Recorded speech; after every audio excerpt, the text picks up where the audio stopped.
अस्सलाम वालेकुम, welcome back to my channel. मैं जो मालदा गई थी मार्केट करने, वहाँ से मैं आई थी डायरेक्ट अम्मी के घर। और अम्मी के घर ही मैं कुछ दिन थी।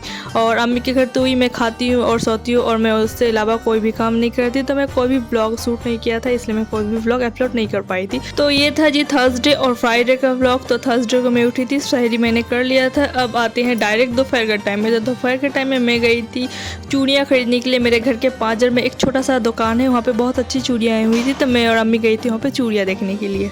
और दोपहर के टाइम पे इतना ज़्यादा धूप था, मतलब शदीद धूप था, और युवान भी पीछे पड़ गया था कि उससे भी जाना है। मुझे दोपहर के टाइम में इसलिए मैंने चूज़ किया था क्योंकि दोपहर के टाइम में अम्मी भी फ्री थी और मैं भी फ्री थी। तो मैंने सोचा चलो दोनों मिलके जल्दी जल्दी देख के आते हैं क्या क्या सामान आया है, कोई चूड़ियाँ वड़ियाँ आई हैं या नहीं। तो वही हम लोग गए थे देखने। और मैं जब अम्मी के घर आती हूँ ना, मैं कुछ लूँ या ना लूँ, पर मुझे चूड़ियाँ चाहिए ही चाहिए। मतलब मैं जब ज़्यादातर ही ऐसा होता है मुझसे कि जब भी मैं अम्मी के घर आती हूँ ना, मैं यहाँ से चूड़ियाँ लेती हूँ। तो मैंने इस दफ़ा भी चलो ईद की सामने ईद है तो इस दफ़ा भी देख के आते हैं क्या क्या चूड़ियाँ आई हुई हैं। और ये मरून वाली चूड़ियाँ जो आप देख रहे हो, ये चूड़ियाँ मैंने ली थी। और ये पिंक वाली चूड़ियाँ जो थी, मतलब दोनों सेम थी, मरून और पिंक दोनों सेम थी। दोनों का डिज़ाइन भी सेम था और कलर थोड़ा सा अलग था। और एक और था, मतलब वो था ना छाई कलर, उस टाइप का एक कलर का चूड़ियाँ थी। मुझे इतनी ज़्यादा पसंद आई थी ना, पर वो मेरे साइज़ की नहीं थी। मैंने उससे पूछा कि ये आप कब ला दोगे, तो उन्होंने कहा कि जुम्मे के रोज़ हम मैं सिला दूँगी, तो आप जुम्मे के रोज़ आना। तो मैं उसके बाद फिर गई थी जुम्मे के रोज़ उसकी दुकान। और ये कोई बड़ी सारी स्टोर नहीं थी, एक छोटा सा स्टोर था, पर वही ज़रूरत की कुछ चीज़ें जैसे बिंदिया हुई या सेफ्टी पिन हुई या छोटे मोटे कोई क्लिप्स हुए, तो हम यहाँ से ही ले लेते हैं। और ये वाली बिंदी जो है ना, उसका एक पत्ता युवान ने फाड़ दिया था। और मतलब कि दुकानदारों को मैं कितनी ज़्यादा रिक्वेस्ट की कि आप पैसे ले लो, पर वो किसी भी हाल में पैसा नहीं लिया था। वो बहुत अच्छे थे। और यहाँ पे ये सारी क्लिप्स थी, वो मतलब बच्चों के लिए क्लिप्स थी, देखने में बहुत ज़्यादा अच्छी लग रही थी। और मेरे हाथ पे ये चूड़ियाँ देख रहे हो ना, मैंने सिर्फ ये वाली चूड़ियाँ ली थी। और ये देखिए धूप कितनी ज़्यादा धूप था। उसके बाद मेरे घर पे था मिलाद, तो ये उसी की थोड़ा सा क्लिप्स है। उसके बाद ये था जी जुम्मे वाला दिन, और ये सुबह सुबह का टाइम था। मैंने रात को ना मेहंदी लगाया था जो सूख चुकी थी, और ये देखने में कितने ज़्यादा अच्छी लग रही थी। और आज शाम को हम सब भाई बहन मिलके इकट्ठे इफ्तार खोलेंगे। मतलब छोटा सा एक घर पे इफ्तार पार्टी था। और आज दोपहर को सलातुल तस्बीह का भी नमाज था, इसलिए हम सब मिलके नमाज अदा करने के लिए नहा धो के तैयार हो चुके थे और सारे इकट्ठे हुए थे नमाज अदा करने के लिए। अम्मी के वहाँ पे ना हर रमज़ान में जुम्मे के रोज़ ना सलातुल तस्बीह का नमाज होता है। मैं निगाह के पहले हर जुम्मा, मतलब रमज़ान के जुम्मे को ना सलातुल तस्बीह पढ़ती थी। और अब जब निगाह हो चुका ना, मैं आ गई तो यहाँ पे, तो मैं यहाँ पे अकेले ही ज़्यादातर नमाज़ पढ़ती हूँ हर जुम्मे को। और मुझे वो बहुत ज़्यादा याद आती है अम्मी के घर की। हम सारे इकट्ठे बैठ के 7-8 इंसान इकट्ठे बैठ के, जो बड़ी अम्मी, मछली अम्मी, छोटी अम्मी, मेरी बहन, मैं सारे इकट्ठे होकर नमाज़ पढ़ते। मैं बहुत ज़्यादा मिस करती हूँ ये सब। और मतलब जब मुझे मौका मिलता है कि वहाँ पे जाके नमाज़ अदा करना, तो मैं वो मौका जाने नहीं देती हाथ से। और ये थे 4 बजे का टाइम, और मैं और मेरी बहन हम दोनों यहाँ पे लग गए थे रात का डिनर बनाने के लिए, क्योंकि इफ्तारी पार्टी के साथ साथ रात का डिनर भी था हम सबका।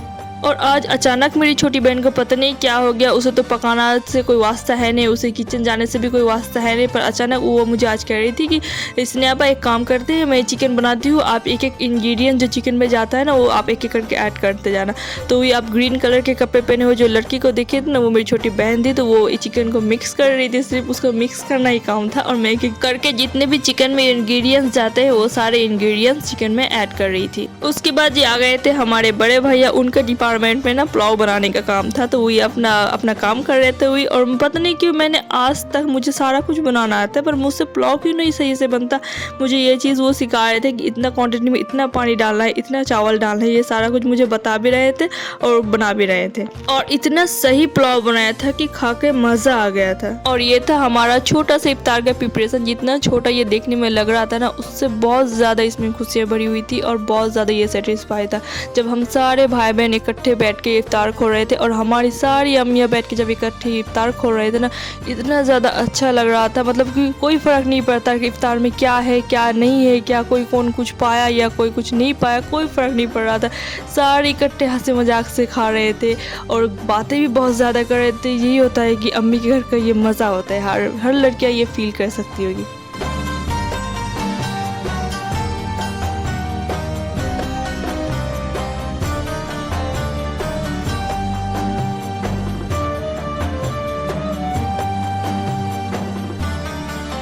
उसके बाद ये इफ्तार करने के बाद मैं सीधे चले गई थी वो चूड़ियों वाली दुकान, क्योंकि उन्होंने मुझे कहा था कि वो जुम्मे के रोज़ नई चूड़ियाँ, मतलब मेरी साइज़ की चूड़ियाँ वो ला देंगे, पर उन्हें नहीं मिली थी इसलिए वो नहीं ला पाए थे।